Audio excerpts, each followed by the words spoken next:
நேயர்களே, இன்னைக்கு திருப்பாவை நோன்பின் 15வது நாள் 15வது பாட்டு பார்க்கலாம். ஆண்டாளும் அவங்க ஃப்ரெண்ட்ஸும் தன்னோட தோழி வீட்டுக்கு முன்னாடி வந்து நிக்கிறாங்க. இந்த பொண்ணும் தூங்கிட்டு இருக்கா. அவளை கூப்பிடுறாங்க. எப்படி கூப்பிடுறாங்க? எல்லே இளங்கிளியே. எல்லே எல்லைன்னா சாதாரணமா ஃப்ரெண்ட்ஸ் எப்படி கூப்பிடுவோம்? ஏம்மா என்னம்மா அப்படின்னு கூப்பிடுவோம் இல்லையா? எல்லே ஏய் செல்லம்மா, ரொம்ப க்ளோஸா இருந்தா ஏன்னு கூப்பிடுவோம். சரி, என்னம்மா அழகான கிளிய போல இருக்கிறவளே, இன்னும் தூங்குறியா? என்ன இது, நாங்கெல்லாம் வந்தாச்சு, நீ இன்னும் தூங்குறியா? எப்படி இவ்வளவு நேரம் தூங்க முடியுது உன்னால அப்படின்னு சொல்றாங்க. அப்போ அந்த பக்கத்துல இருந்து அந்த பொண்ணு என்ன சொல்றது, என்ன வந்தது வராததுமா என் மேல கோவிக்கிறீங்க, ஏதோ கொஞ்சம் அசந்துட்டேன், இதோ வரேன், என்ன போய் கோவிச்சுக்கிறீங்க அப்படின்னு சொல்ற. ஆமாமா, நீ பேச்சுல கெட்டிக்காரி, பேசி பேசியே எல்லாரையும் சரி கட்டிடுவ, சாமர்த்தியசாலி தான். சரி, நானே சாமர்த்தியசாலின்னு வச்சுக்கோங்க, இப்ப என்ன அதுக்கு அப்படின்னு அவன் கேக்குறான். சரி, என்னமோ நான் மட்டும் லேட்டா வர மாதிரி பேசுறீங்க, மத்தவங்க எல்லாம் வந்துட்டாங்களா?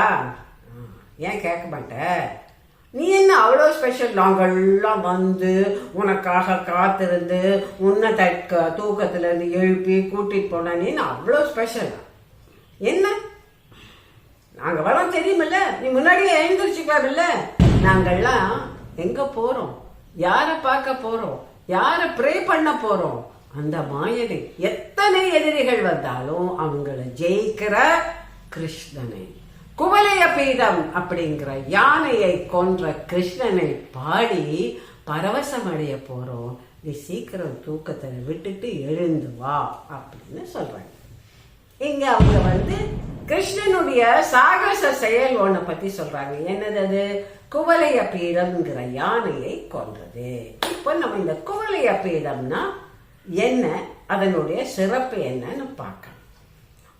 ஒரு அரசர் நாரதர்கிட்ட கேட்கிறேன், இந்த குவலய பீடம்ங்கிற யானையினுடைய முற்புறவை பத்தி உங்களுக்கு ஏதாவது தெரியுமா அப்படின்னு கேட்கிறேன். அப்ப நாரதர் சொல்றார், மகாபலி சக்கரவர்த்திக்கு மந்தமதின்னு ஒரு பையன் இருக்கான். அவன் வந்து ஆஜான பாகுவா ஒரு பெரிய உருவமா இருந்தான். அவன் நடந்தாலே ஒரு யானை நடக்கிற மாதிரி இருக்கும். அவன் ஒரு நாள் ஸ்ரீரங்கத்துல ஸ்ரீரங்கநாதரை பார்க்க போனான். ஒரு திருவிழாவுக்கு அங்க நிறைய கூட்டம். இந்த கூட்டத்துல நடந்து போய் எல்லாரும் இப்படி ஒரு இடி அப்படி ஒரு இடி தள்ளி விட்டு நசுக்கி இப்படி எல்லாம் பண்ணிட்டு இருந்தான். அப்போ அந்த கூட்டத்துல திருத முனிவர் போயிட்டு, இந்த மந்தமதி என்ன பண்ணா, அவன் தள்ளின தள்ள திருத முனி கீழே விழுந்துடுறான். கீழே விழுந்த உடனே கோபம் வருது, என்னடா நீ ஒரு மனுஷனா?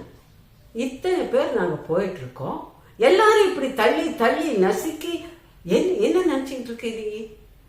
உனக்கு கொஞ்சம் கூட மேனஸே கிடையாதா அப்படின்னு திட்டி, நீ ஒரு யானையாக போக கடவாய் அப்படின்னு சாபம்.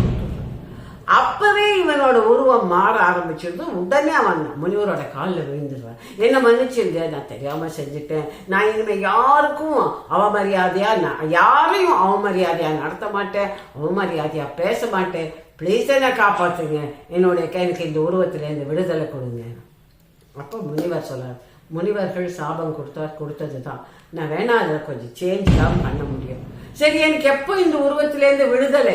அது வந்து கிருஷ்ணாவதாரத்துல மதுராவில் கிருஷ்ணர் உனக்கு மோட்சம் கொடுப்பார் அப்படின்னு சொல்றேன்.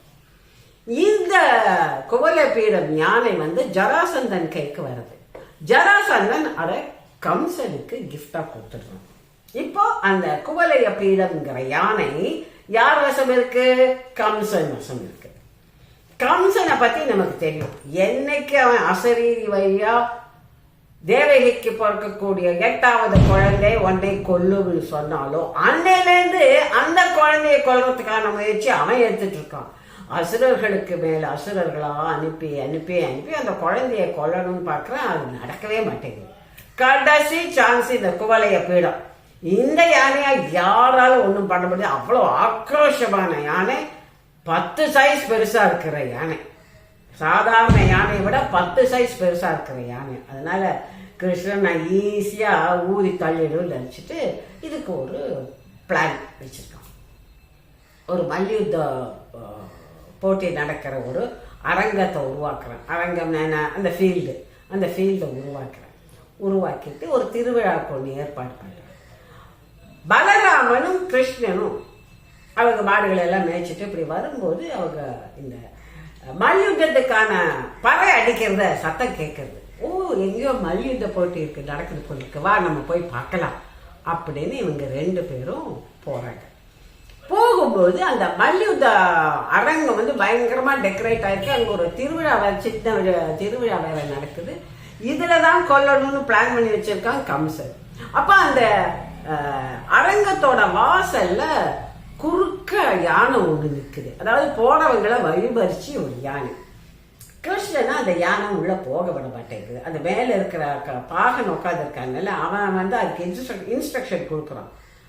அப்போ கிருஷ்ணன் கேட்கிறான், என்ன இது என்ட்ரன்ஸ்ல போய் ஒரு யானை இப்படி நிறுத்தி வச்சிருக்கீங்க, யாரையும் உள்ள போக விட முடியாத மாதிரி என்ன நடக்குறீங்க?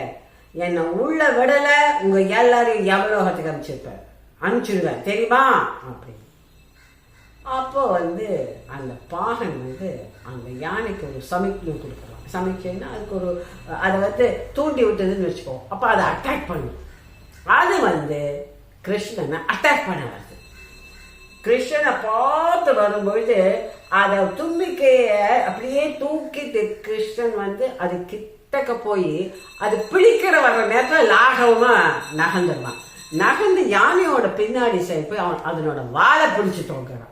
வாழை பிடிச்சு தர தர தர தர தர அந்த இதை இழுக்கும்போது இதை யானை எக்ஸ்பெக்ட் பண்ணவே இல்லை. சாதாரணமா யாரும் யானையோட பேக் சைட்ல போய் வாழெல்லாம் இது பண்ணி சண்டை போட மாட்டாங்க. அந்த யானை அப்படியே இருக்கிறான்.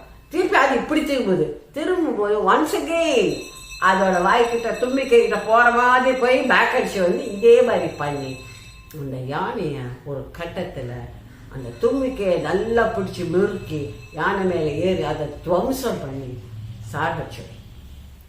அந்த யானை தான் அந்த மந்த மதிக்கிறவன். அவனுக்கு வந்து மோட்சம் கிடைச்சிருக்கு. ஏன்னா கிருஷ்ணன் கையால அவன் இறந்தான். அப்போ கிருஷ்ணனுடைய அவன் ஐக்கியமான அவனுக்கு மோட்சம் கிடைக்குது. இப்படி யாராலையுமே ஜெயிக்க முடியாத குவலய பீடம் அப்படிங்கிற யானையை கொன்ற வீர தீர சாகசம் புரிஞ்சவன் தான் கிருஷ்ணன். வீராதி வீரன், வில்லாதி வில்லன் அப்படின்னு அவருடைய புகழை இந்த பெண்கள் எல்லாம் பாடுறாங்க. நாளைக்கு 16வது பாட்டுல உங்களை